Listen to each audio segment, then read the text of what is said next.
Hello everyone, welcome back to my YouTube channel. आज मैं आपको बीएड के फर्स्ट ईयर की दो बुक्स हैं। देखिए, एक है pedagogy of English and second one is pedagogy of social science. वैसे गाइस, मैंने ना 2 से 3 वीडियोस बीएड के एग्ज़ाम्स के लिए अपलोड करी हैं और अगर आप उस पे आपके कमेंट्स पे डिपेंड करता है, अगर आपको लगता है कि वो आपके लिए बेनिफिशियल है, थोड़ा बहुत भी हेल्प आपको अगर आपके एग्ज़ाम्स में उन बुक से मिल रही है या उन वीडियोस से मिल रही है, तो मैं आपके लिए प्रीवियस ईयर के क्वेश्चंस और जो भी इंपॉर्टेंट क्वेश्चंस एग्ज़ाम पर्सपेक्टिव से मुझे लगते हैं वो सब मैं आपके लिए रिकॉर्ड कर दूंगी। ये 2 बुक्स भी अभी मैं आपको करवाऊंगी, लेकिन आज हम इसमें स्टार्टिंग करेंगे पेडागॉजी ऑफ इंग्लिश से। ये वाली जो है, इससे नेक्स्ट पार्ट में मैं आपके लिए ये सोशल साइंस के लिए वीडियो रिकॉर्ड करूँगी। अभी आज हम स्टार्ट करेंगे पेडागॉजी ऑफ इंग्लिश। और एक चीज़ कॉमन है जो मैंने अभी तक इन बुक्स में देखी है, और वो आप भी ये चीज़ देख सकते हैं कि हर एक बुक में आपके लिए कुछ यूनिट्स दे रखी हैं। यूनिट के बाद जैसे मैं जो यहाँ पे यूनिट्स आपको दे रखी हैं वो मिनिमम 4 यूनिट्स आपको दे रखी हैं, और 4 to 5 यूनिट से ज़्यादा आपको अभी तक किसी भी बुक में नहीं दे रखी है। और गाइस, हर बुक में ना यूनिट्स के बाद में आपको कुछ यहाँ पे शॉर्ट आंसर टाइप क्वेश्चंस दे रखे हैं। जैसे कि एक यूनिट आपकी ख़त्म होती है, उसके बाद में आपको कुछ शॉर्ट क्वेश्चंस दे रखे हैं, जिनको पढ़ के अगर मानिए आपसे ज़्यादा बड़े क्वेश्चंस नहीं लर्न हो रहे हैं तो आप अपने कंसेप्ट्स को क्लियर ना उन छोटे क्वेश्चंस के साथ भी कर सकते हैं। यही चीज़ है हमारी इसमें। और आज हम इसका फर्स्ट ये यूनिट है, ये स्टार्ट करेंगे। और इसका नाम है an overview of language teaching. Overview of language teaching means कि जो लैंग्वेज है ना, अब इसमें बहुत सारे वेज होते हैं टीचिंग के। यहाँ पे बेसिकली मैं इंग्लिश लैंग्वेज की बात करूँगी, और यहाँ पे आपको डेफिनेशन भी बताई जाएगी कि लैंग्वेज की डेफिनेशन क्या होती है, किस तरीके से। अब जैसे ही आपकी यूनिट स्टार्ट होती है, उससे पहले आपको ना ऐसे कुछ क्वेश्चंस दे रखे हैं, और ये क्वेश्चंस आपके प्रीवियस ईयर के पैटर्न के ऊपर बेस्ड हैं कि बीएड में आपसे किस तरीके से क्वेश्चन पूछे जा सकते हैं। और ये जो क्वेश्चंस होते हैं, इनमें मोस्टली जो आंसर्स हैं ना वो सेम होते हैं।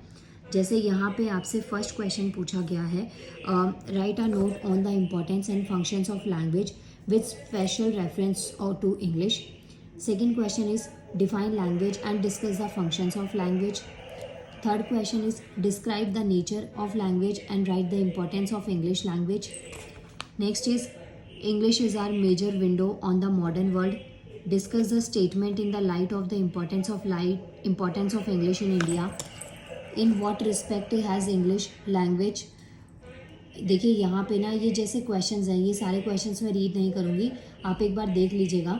यहाँ पे सिर्फ ये क्वेश्चंस में यही आपको बता रखा है कि ये आपके प्रीवियस ईयर का पैटर्न है कि किस तरीके से आपसे पहले क्वेश्चंस पूछे जा रहे थे। अब स्टार्ट करते हैं। फ्यू डेफिनेशंस ऑफ लैंग्वेज, यहाँ पे कुछ डेफिनेशंस हैं। गाइज, ये बहुत शोर हो रहा है, मुझे लग रहा था कि एक बार बंद हो जाएगा, बट नहीं हो रहा है ये। Wait a minute. यहाँ पे कुछ डेफिनेशंस आपको लैंग्वेज की दे रखी हैं, अलग अलग स्कॉलर्स के अकॉर्डिंग यहाँ पे अलग अलग डेफिनेशंस आपको दे रखी हैं, बट इनका जो मीनिंग है वो ऑलमोस्ट सिमिलर है। तो आप कोई भी 3 to 4 डेफिनेशंस आप लर्न कर सकते हैं।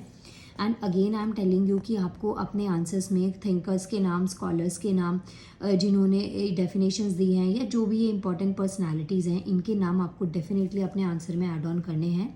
बिकॉज अगर स्मूथली आप आंसर राइटिंग कर देंगे ना, तो आपको इतने मार्क्स उसमें स्कोर नहीं होंगे जब तक आप स्टैटिक पॉइंट्स उसमें नहीं डालेंगे, जब तक आप ये स्कॉलर्स के नाम नहीं देंगे, इनकी जो इंपॉर्टेंट थ्योरीज़ हैं, कुछ इंपॉर्टेंट ईयर्स हैं, तो ये सब चीज़ें ना आपको उसमें आंसर में डेफिनेटली अपडेट आपके करनी पड़ेंगी।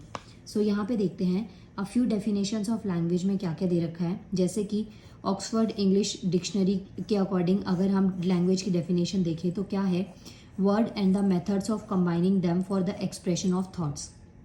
मीन्स कि वर्ड्स को और मेथड्स को एक साथ कंबाइन कर देना, किस चीज़ के एक्सप्रेशन के लिए, थॉट्स, विचारों के लिए, आइडियाज़ के एक्सप्रेशन के लिए। जब हम वर्ड्स को और मेथड्स को कंबाइन कर देते हैं तो वो एक लैंग्वेज की डेफिनेशन है। सेकंड अगर डेफिनेशन देखें बैन जॉनसन के अकॉर्डिंग, तो language most shows a man speak that I may see the. Next Nicholas के according language is one of the symbol of a nation. तो ये भी देखिए, ये डेफिनेशन मुझे बहुत अच्छी लगी कि लैंग्वेज क्या है, एक one of the symbol of the nation. जैसे कि जो ब्रिटिशर्स हैं उनका एक्सेंट अलग है, अमेरिकन्स का एक्सेंट अलग है, जापान में लैंग्वेज अलग तरीके से बोली जाती है, इंडियंस में लैंग्वेज का एक अलग रिप्रेजेंटेशन है। तो बहुत बार हम उनके वे ऑफ टॉकिंग से लैंग्वेज सुन के हम आइडिया लगा लेते हैं कि ये कहाँ से बिलोंग करता है, कौन सी कॉन्टिनेंट से है और कहाँ कौन सी कंट्री स्टेट। तो इससे क्या होता है, लैंग्वेज क्या है, बेसिकली एक रिप्रेजेंटेशन है, और यू कैन से कि लैंग्वेज क्या है, एक सिंबल ऑफ नेशन को भी डिफाइन कर सकता है। तो यहाँ पे गाइज आपके लिए ना बहुत सारी लैंग्वेज की डेफिनेशन दे रखी है। एक लास्ट जॉन के अकॉर्डिंग डेफिनेशन हम देखें तो language exist only when it is listen to as well as spoken. तो लैंग्वेज यहाँ पे इनके अकॉर्डिंग क्या है, लैंग्वेज कब एग्जिस्ट करती है, जब उसको सुना जाए, उसके साथ साथ बोला भी जाए। सो लैंग्वेज क्या है, इसकी ना बहुत अलग अलग डेफिनेशन है, अलग अलग स्कॉलर्स के अकॉर्डिंग। आपको यहाँ पे 3 to 5 डेफिनेशंस को लर्न करना है। नेक्स्ट हमारे पास में इम्पॉर्टेंट पॉइंट आता है लैंग्वेज के लिए कि इम्पॉर्टेंस ऑफ इंग्लिश लैंग्वेज। जैसे कि एज यू ऑल नो कि जो वर्किंग डिपार्टमेंट्स है, एडमिनिस्ट्रेशन है, तो वहाँ सब पे जो लैंग्वेज है ना, इंग्लिश लैंग्वेज, इसका बहुत ज़्यादा इन्फ्लुएंस बढ़ता जा रहा है। हम आज की डेट में भी देखें तो नॉर्मली सब लोग इंग्लिश में बात करना ज़्यादा प्रेफरेंस देते हैं इस चीज़ को। इसके अलावा अगर आप देखें, बात करें इंग्लिश में बोलने के साथ साथ में क्या है कि स्कूल्स में भी, स्टूडेंट्स में भी, आपस में ग्रुप्स में भी इंग्लिश में को ज़्यादा इंपॉर्टेंस दी जाती है। और आज की डेट में स्पेशली इंडियन कल्चर की अगर मैं बात करूं, क्योंकि हम लोग इंडिया में रहते हैं तो मुझे वहाँ का ज़्यादा नॉलेज है। तो यहाँ पे क्या चीज़ है, अगर आपको इंग्लिश नहीं आती तो इट मीन्स आपको कोई लैंग्वेज नहीं आती, आप पढ़े लिखे नहीं हैं। अगर आपको इंग्लिश नहीं आती है तो ये चीज़ें यहाँ पे आपको देखने को मिलती है। Now the point is importance of English language. आपसे ना इंग्लिश लैंग्वेज के इंपॉर्टेंस पूछे गए हैं कि जो इंग्लिश लैंग्वेज है इसके क्या क्या इंपॉर्टेंस हो सकते हैं। So English has its unique importance in our country. English की हमारी कंट्री के अंदर बहुत ही यूनिक इंपॉर्टेंस है, बहुत ज़्यादा इंपॉर्टेंट है। इंग्लिश एक क्रूशल रोल प्ले करती है इंग्लिश मॉडर्न इंडिया को बिल्ड करने के अंदर। और अगर हम प्रेजेंटली बात करें तो बहुत सारी लैंग्वेजेस हमारे भारत देश में ऑल ओवर द वर्ल्ड बोली जाती है, लेकिन ज़्यादातर जो इंग्लिश लैंग्वेज है उसको बहुत ज़्यादा इंपॉर्टेंस दी जाती है। अब यहाँ पे कुछ आपको पॉइंट्स दे रखे हैं जिसकी वजह से आपको ये पॉइंट्स ये बताते हैं कि इंग्लिश को ज़्यादा इंपॉर्टेंस क्यों दी जाती है। जैसे फर्स्ट पॉइंट है अ लिंक लैंग्वेज। ये क्या है, लिंक करती है। लिंक का मतलब है कि आपस में और कंट्रीज़ को और स्टेट्स को आपस में जोड़ती है। जैसे हर किसी की अपनी एक नेटिव लैंग्वेज होती है। अब मान लीजिए सबको सबकी नेटिव लैंग्वेज नहीं आती है, तो यहाँ पे इंग्लिश का एक कॉमन लैंग्वेज है। जैसे मानिए आप यहाँ पे साउथ साइड में कहीं पे रहते हैं, तो वहाँ से जब आप नॉर्थ साइड में आएंगे तो आपकी जो लैंग्वेज है वो पूरी तरीके से चेंज हो जाएगी। अब वहाँ पे वे ऑफ कम्युनिकेशन आपके लिए या तो ये है कि आप वहाँ की नेटिव लैंग्वेज सीखें या फिर आपको इंग्लिश आती हो। यही चीज़ें जैसे दिल्ली यूनिवर्सिटी, अब वहाँ पे बहुत सारे अलग अलग स्टेट, अलग अलग कंट्री के स्टूडेंट्स एडमिशन लेते हैं, लेकिन उनमें वे ऑफ कम्युनिकेशन जो कॉमन लैंग्वेज है वो 99% इंग्लिश ही होती है। सो यहाँ पे आपको एक चीज़ बता रखी है कि इंग्लिश क्या है, एक लिंक लैंग्वेज है। अब यहाँ पे आपको यही चीज़ें समझा रखी हैं कि जैसे in our country we see that people living in different states speak different languages, but here English plays a role of chain. अब डिफरेंट स्टेट्स की लैंग्वेज डिफरेंट है, लेकिन इंग्लिश जो है वो इसमें एक क्रूशल रोल प्ले करती है, जो कि डिफरेंट स्टेट्स, डिफरेंट कंट्री के लोगों को आपस में जोड़ के रखती है। Without the language of English person from a south is not able to communicate with a person from a Punjab. अब यहाँ पे यही कॉमन एग्जांपल है जो मैंने इसमें नहीं पढ़ा था, लेकिन फिर भी मैंने साउथ का ही बोला था। तो यही चीज़ यहाँ पे आपको बता रखी है कि कोई पर्सन जो साउथ से बिलोंग करता है और अगर उसे पंजाबियों से बात करनी है तो उसे वो लैंग्वेज हो सकता है कि ना अच्छे से समझ में आए, ना उस टाइम पे बोल पाए। तो वहाँ पे वे ऑफ कम्युनिकेशन का जो वे है ना, वो सिर्फ और सिर्फ क्या है, इंग्लिश लैंग्वेज है। अगर पंडित जवाहरलाल नेहरू जी के अकॉर्डिंग ये स्टेटमेंट देखें तो इनके अकॉर्डिंग क्या था, इन्होंने कहा था ये कि language link is a greater link between us and the English speaking people than any political link और कॉमनवेल्थ लिंक और anything else. It is because we can see how their thoughts are functioning much more than in other European languages. तो ये statements का आप use कर सकते हैं, लेकिन अगर ये कॉम्प्लिकेटेड आपको लगती हैं तो कोई दिक्कत नहीं है। आप इसकी मेन हेडिंग्स को याद रख लीजिएगा और उसके बाद में वर्ड्स को आप कनेक्ट करके अपने आप इस आंसर को लिख लेंगे, बिकॉज ये बहुत ही प्यारा सा आंसर है, बहुत ही बेसिक नॉलेज इसमें आपके आंसर की रिक्वायरमेंट है। नेक्स्ट आता है हमारा इंटरनेशनल इम्पोर्टेंस। वही है, जैसे हम लोगों का इंटरनेशनल ट्रेड बढ़ा है, दूसरी फॉरेन कंट्रीज से हम लोगों ने ट्रेडिंग स्टार्ट करी है, लोग वहाँ से यहाँ आते हैं, हम यहाँ से वहाँ जाते हैं, तो ऐसी सिचुएशन में हमारे लिए इंग्लिश एक बैरियर, एक ब्रिज का काम करती है। जो लैकनेस आती है, बैरियर है, या जो भी चीज़ की कमी आपको होती है, वो एक इंग्लिश लैंग्वेज उस गैप को ओवरकम करके हमारे लिए एक अच्छा ट्रेडिंग की अपॉर्चुनिटी को भी बिल्ड कर चुकी है। सो English has become a world language. English language जो है वो एक वर्ल्ड लैंग्वेज बन चुकी है। इसके अलावा English is a language of international commerce, और ये बात कही थी महात्मा गांधी जी ने। तो ये पॉइंट्स देखिए आपको याद रखने हैं। ये जो हमारे फ्रीडम फाइटर्स से, ये जो इनका स्ट्रगल पीरियड था, तो इनकी काफ़ी ज़्यादा इंपॉर्टेंस हिस्ट्री में रही है। तो ये पॉइंट्स ना आपको यहाँ पे अपने आंसर में थोड़े बहुत ऐड करने पड़ेंगे। एक आधी कोटेशन, एक आधा ऐसे इनके थॉट्स को आप पिक करके नोट्स बना लीजिए और आंसर में आप लिख दीजिए। नेक्स्ट आता है educational importance. Educational importance English का बहुत ज़्यादा है, क्योंकि ये जो है ना, ये कांटेक्ट करता है with excellent minds of schools and colleges. जैसे एक बहुत ही कॉमन सा एग्जांपल मैं लेती हूँ आपके लिए। अगर मानिए आपको कहीं और किसी स्टेट की या किसी और कंट्री के कॉलेज में, किसी यूनिवर्सिटी में वहाँ पे एडमिशन लेना है, या जॉब रिगार्डिंग आपको अपना प्रोफाइल क्रिएट करना है, तो वहाँ पे जो कॉमन लैंग्वेज है ना, वो इंग्लिश मिलेगी। गूगल है, क्रोम है, कोई भी ऐसी वेबसाइट है, आपको जो भी कुछ वहाँ पे सर्च करना पड़ेगा, तो वहाँ पे कॉमन लैंग्वेज क्या है? सिर्फ और सिर्फ इंग्लिश।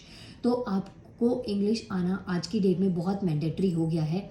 चाहे स्पोकन आपका वीक हो, कोई दिक्कत नहीं है, लेकिन वो भी अच्छा होना चाहिए। बट अगर स्पोकन में थोड़ा बहुत वीक भी है, तो आपका अंडरस्टैंडिंग जो है ना, वे ऑफ अंडरस्टैंडिंग इंग्लिश में बहुत अच्छा होना चाहिए। इसके अलावा कुछ यहाँ पे सब्जेक्ट्स जैसे कि हायर एजुकेशन में साइंस है, मेडिसिन है, इंजीनियरिंग है, टेक्नोलॉजी है, और ये जो सब चीज़ें हैं ना, ये आपको समझने के लिए, इनका जो स्टडी मटेरियल है उसको समझने के लिए भी इंग्लिश आना बहुत ज़रूरी है। क्योंकि बहुत सारी ऐसे स्टडी मटेरियल है, बहुत सारी ऐसी बुक्स हैं जो सिर्फ और सिर्फ इंग्लिश लैंग्वेज में अवेलेबल हैं, उसके अलावा किसी और लैंग्वेज में वो अवेलेबल ही नहीं है। नेक्स्ट आता है English in trade, industry and commerce. As I told you कि आपको ना ट्रेड, इंडस्ट्री, कॉमर्स, व्यापार करने में, एक प्लेस से दूसरे प्लेस पे ट्रैवलिंग में, या फिर आपको अपना सामान दूसरी कंट्री में, स्टेट में सेल करना है, तो उन सब चीज़ों के लिए कमर्शियल लेवल पे भी इंग्लिश आना बहुत ज़रूरी होता है। नेक्स्ट आता है English of window on the world. तो study of English by Indian serve the purpose of window over the world. With the assistance of this window, we are able to peep through and see what is going through in the world. With the help of this language, we come to know the progress made by people of different nations. अब यहाँ पे क्या है, देखिए, English language होने से ये एक तरीके का विंडो है हमारे वर्ल्ड के लिए। जैसे आप ना इंग्लिश लैंग्वेज आपको आती है, तो आप दूसरी स्टेट्स में, कंट्रीज़ में क्या क्या हो रहा है, आप उनसे अपडेट रहते हैं। वहाँ क्या चीज़, इसरो, नासा, जो ये हमारे साइंटिस्ट हैं, डिफेंस है, इन सब चीज़ों में क्या ग्रोथ एंड डेवलपमेंट हो रही है, तो ये सब चीज़ें आपको इंग्लिश आने के बाद में ही ये चीज़ें आपके लिए ज़्यादा ईजी हो पाती हैं, क्योंकि वहाँ पे वे ऑफ कम्युनिकेशन उनके पास यही कॉमन रहता है। तो ये पॉइंट्स आपको लिखने हैं। इसके अलावा कुछ और एस्पेक्ट्स भी आप इसमें ऐड कर सकते हैं, जैसे पॉलिटिकल है, सोशल है, रिलीजियस है, कल्चरल, एग्रीकल्चर, ये सब चीज़ें भी इंग्लिश आने की वजह से, English can keep in touch with the whole world. तो यही चीज़ है कि इंग्लिश आने की वजह से आप वर्ल्ड से भी काफ़ी हद तक क्रिएट रह पाते हैं। कल्चरल इंपॉर्टेंस भी बहुत ज़्यादा इंग्लिश के, जहाँ पे इंग्लिश लोगों को पास में, बहुत डिफरेंट कल्चर के लोगों को आपस में जोड़ने का काम करती है। और इंडियन कल्चर है वो, हम जैसे हमारा इंडियन कल्चर है, हम बहुत सारी वेस्टर्न चीज़ें को फॉलो करते हैं। यहाँ से, इंडिया से लोग जो फॉरेन जाते हैं, वहाँ पे बहुत सारी चीज़ें वो अपने जो कल्चर है, अपने जो थॉट्स है, वहाँ पे वो रिप्रेजेंट कर पाते हैं। तो जस्ट बिकॉज ऑफ इंग्लिश, अगर ये लैंग्वेज नहीं आती है तो उनको कम्युनिकेशन करने में, सर्वाइव करने में काफ़ी ज़्यादा दिक्कतें, प्रॉब्लम्स को फेस करना पड़ सकता है। नेक्स्ट आता है English at administrative level. Administration में भी बहुत ज़रूरी है। आपने बहुत कॉमनली देखा होगा, कोई भी आपका ऑफिस वर्क है, इलेक्ट्रिसिटी बिल, जो चीज़ें भी आप देखते हैं, जो भी आपको ऐसे ऑर्गेनाइजेशन बेस्ड काम होते हैं गवर्नमेंट के या चाहे प्राइवेट सेक्टर में, वो सब चीज़ें आपको इंग्लिश लैंग्वेज में ही मिलती हैं। आप कहीं पर भी जा रहे हैं, चाहे इवन आज की डेट में आप ये देखिए, इंग्लिश इतनी ज़्यादा पॉपुलर हो चुकी है कि आप किसी भी रेस्टोरेंट में, किसी कॉमन से कॉमन रेस्टोरेंट में भी जाएंगे, तो वहाँ पे खाना भी आपको इंग्लिश में, मेन्यू बुक भी आपको इंग्लिश में दिखेगी। इवन जो शॉप्स हैं, रेस्टोरेंट्स हैं, इन सब के नाम तक आपको इंग्लिश में देखने को मिलेंगे। तो इस तरीके से यू कैन से कि जो एडमिनिस्ट्रेटिव लेवल है, इसमें भी इंग्लिश की काफ़ी ज़्यादा पॉपुलैरिटी बढ़ गई है। कोर्ट्स वगैरह की भी बात करें, जैसे डिस्ट्रिक्ट कोर्ट है, हाई कोर्ट है, सुप्रीम कोर्ट है, तो वहाँ पे भी जो केसेस है ना वो सारे किस लैंग्वेज में प्रेजेंट है, इंग्लिश लैंग्वेज में ही प्रेजेंट होते हैं।